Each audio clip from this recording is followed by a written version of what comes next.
अभी सदन चल रहा है, दोनों सदन चल रहे हैं। राहुल गांधी और कांग्रेस पार्टी, बीजेपी की तरफ से आरोप लगाए गए सोरोस को लेकर। हमारे देश में एक अडानी अंबानी की जरूरत नहीं है, हमारे देश में सैकड़ों अडानी अंबानी की जरूरत है। और जैसे ये जो स्टार्टअप, बहुत सारी योजनाएं आ गई और यूनिकॉर्न कंपनियां बननी शुरू हो गई, इन लोगों को लगा कि अरे बिजनेस में तो भारत ग्रो कर जाएगा, वर्ल्ड का मतलब कि मैन्युफैक्चरिंग हब हो जाएगा। पहले तो दुनिया जो है भारत को बाजार के रूप में देखता था, आज जो है भारत जो है दुनिया को बाजार के रूप में देखने लगा। अमेरिका में सॉफ्टवेयर कंपनियों में जो है 80% से ज्यादा भारतीय हैं। चाइना के हार्डवेयर कंपनियों में जो है भारतीय इंजीनियर जा रहे हैं, भारतीय इंजीनियर चाइना का हार्डवेयर कंपनी में जा रहे हैं। वियतनाम में जो है सैमसंग की इतनी बड़ी कंपनी है, उसमें जो है 40% से ज्यादा भारतीय है। कोरियन कंपनियों में जो है भारतीय जा रहे हैं। आज देखिए यूरोपियन कंपनियों में जो है भारतीय जा रहे हैं। माइक्रोन जैसी सेमीकंडक्टर की कंपनी भारत में आके इन्वेस्टमेंट कर रही है और सेमीकंडक्टर बना रही है। 4 सेमीकंडक्टर की फैक्ट्री खोल दी। एप्पल जो है वो बेंगलुरु में मैन्युफैक्चरिंग कर रहा है।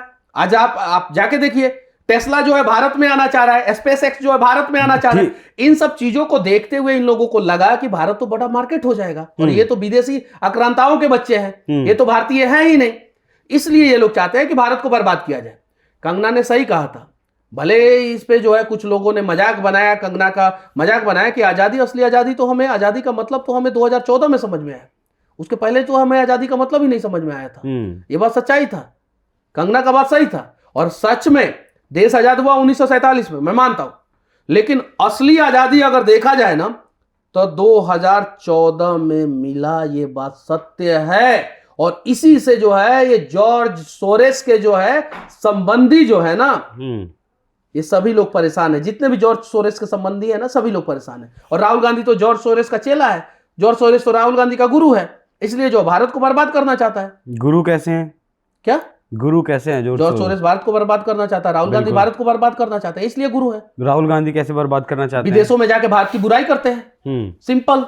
विदेश में जाके भारत की बुराई करते हैं, सिंपल। और धमकी देते हैं कि हमारी सरकार आ जाएगी तो सबको देखेंगे।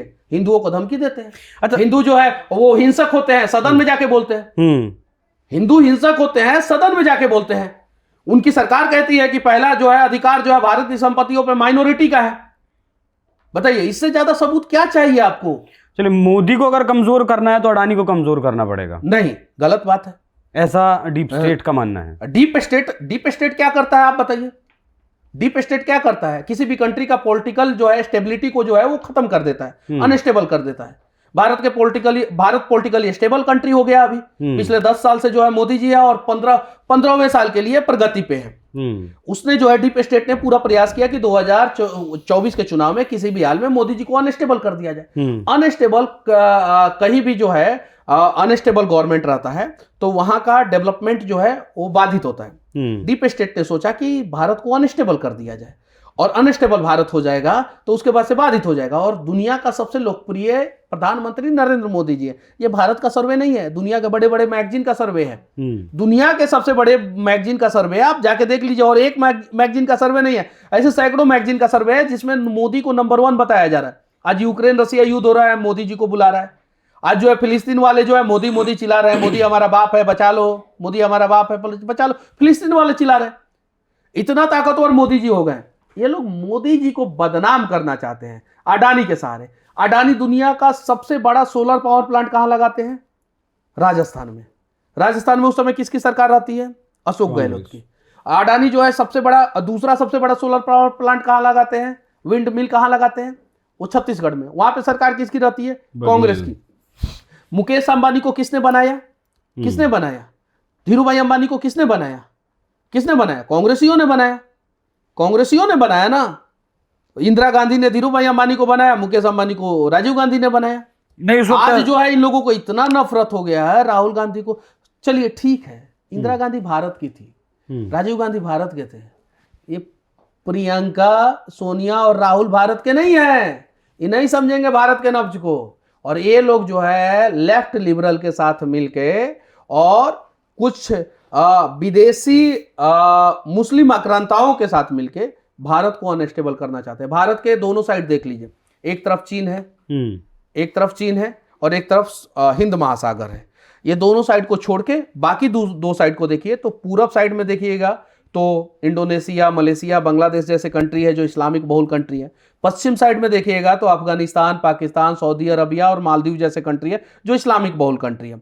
बीच में भारत है जो इकलौता देश है जहां पे हिंदू जो है बहुल है, इकलौता देश है। नेपाल तो अभी अपने आप को जो है न्यूट्रल घोषित कर दिया और नेपाल में बहुत सारे लोग जो है दूसरे धर्म को पता ही नहीं चल रहा है नेपाल में तो है क्या, है चल क्या रहा है हाँ, फिलहाल। तो भारत इकलौता देश है। अब जो है हिंदुओं की जनसंख्या यहाँ पे लगभग 100 करोड़ है। यहाँ पे जो है क्रिश्चियन कम्युनिटी के लोग सोच रहे हैं कि अगर भारत को फतेह कर लिए तो दुनिया में जो है क्रिश्चियनिटी जो है वो सबसे बड़ा हो जाएगा और क्रिश्चियनिटी को फिर कोई खत्म नहीं कर पाएगा।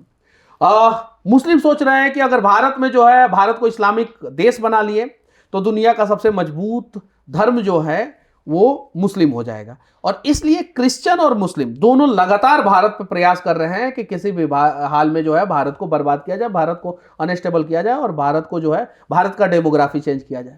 आप देखिए झारखंड का डेमोग्राफी चेंज हो रहा है, उड़ीसा का डेमोग्राफी चेंज करने का लगातार प्रयास कर रहे थे लोग, अभी बीजेपी की सरकार आई है, रोकने का प्रयास हो रहा है। आप आंध्र प्रदेश की स्थिति देख लीजिए कि बालाजी मंदिर से जो है 200 से ज्यादा मस्जिद का निर्माण हो गया। उसमें जो है बालाजी मंदिर में जो है लड्डू का ठेका जो है किसी क्रिश्चियन को दे दिया गया, क्रिश्चियन एजेंसी को दे दिया गया। वहां पे बालाजी मंदिर के पास जो है दुकान जो है क्रिश्चियनों को दे दिया गया।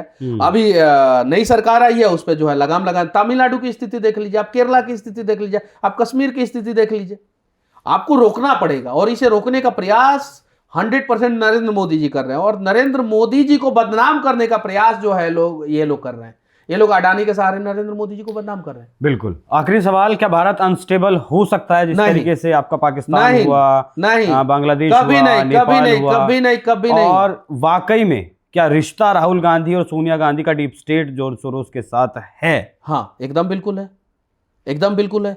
सोनिया गांधी तो भारत की है ही नहीं, सोनिया गांधी तो भारत की है ही नहीं, राहुल गांधी तो भारत के हैं ही नहीं, प्रियंका वाड्रा तो भारत की है ही नहीं। और ये लोग तो एकदम बिल्कुल 100% चाहते हैं कि किसी भी हाल में आके जो है भारत को अनस्टेबल किया जाए, भारत के गद्दी पे फिर से बैठा जाए और भारत को नोच खाने का प्रयास किया जाए। तो ये लोग अपने मकसद में कभी भी कामयाब नहीं होंगे, कभी भी कामयाब नहीं होंगे। और बहुत सारे लोगों ने 600 साल मुगलों ने प्रयास किया, 200 साल अंग्रेजों ने प्रयास किया, उस समय भी भारत बच गया। अंग्रेजों ने प्रयास किया, उस समय भी भारत बच गया। और अभी जो है भारत को बचाने के लिए नरेंद्र मोदी जी आ गए हैं। और आज़ादी तो हमें 1947 में मिली, मैं फिर से कहना चाहता हूँ, लेकिन आज़ादी का मतलब जो है हमें 2014 में समझ में आया कि आखिर आज़ादी होती क्या है। 47 में आज़ाद हो गए, लेकिन आज़ादी का मतलब हमें समझ में नहीं आया था। अब समझ में आया। अब हम आज़ादी के साथ जो है भारत के किसी भी कोने में बैठ के भारत की बात कर सकते हैं। 2014 से पहले आप भारत के किसी भी कोने में बैठ के भारत की बात नहीं कर सकते थे। जीता जागता उदाहरण गोधरा कांड था। सच्चाई जो है दिखाना चाहा बहुत सारे मीडिया वालों ने, लेकिन दिखा नहीं पाए थे, क्योंकि देश तो आजाद था, मानसिकता आजाद नहीं हुई थी। और आज जो है मोदी जी ने देश के साथ साथ मानसिकता को भी आजादी दिलाई है।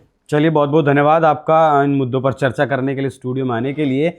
तो भले ही 47 में देश आज़ाद हुआ था, लेकिन इस देश की जो संस्कृति है वो करोड़ों साल पुरानी है, आज की संस्कृति नहीं है। और इस तरीके से अगर कुछ लोग डीप स्टेट का नाम देकर भारत को अनस्टेबल करने की कोशिश करेंगे, आएंगे, तो वो शायद अपनी मंशा में कामयाब नहीं हो पाएंगे। दूसरा, अतुल सुभाष के साथ जो कुछ हुआ वो नहीं होना चाहिए था। और अब भारत सरकार को इस विषय पर ध्यान देना होगा कि आखिर कैसे जो बेकसूर महिलाएं हैं या फिर जो बेकसूर पुरुष हैं वो यातनाएं ना झेलें। बाकी चर्चा आपको कैसी लगी कमेंट कर जरूर बताइएगा। धन्यवाद। जय हिंद।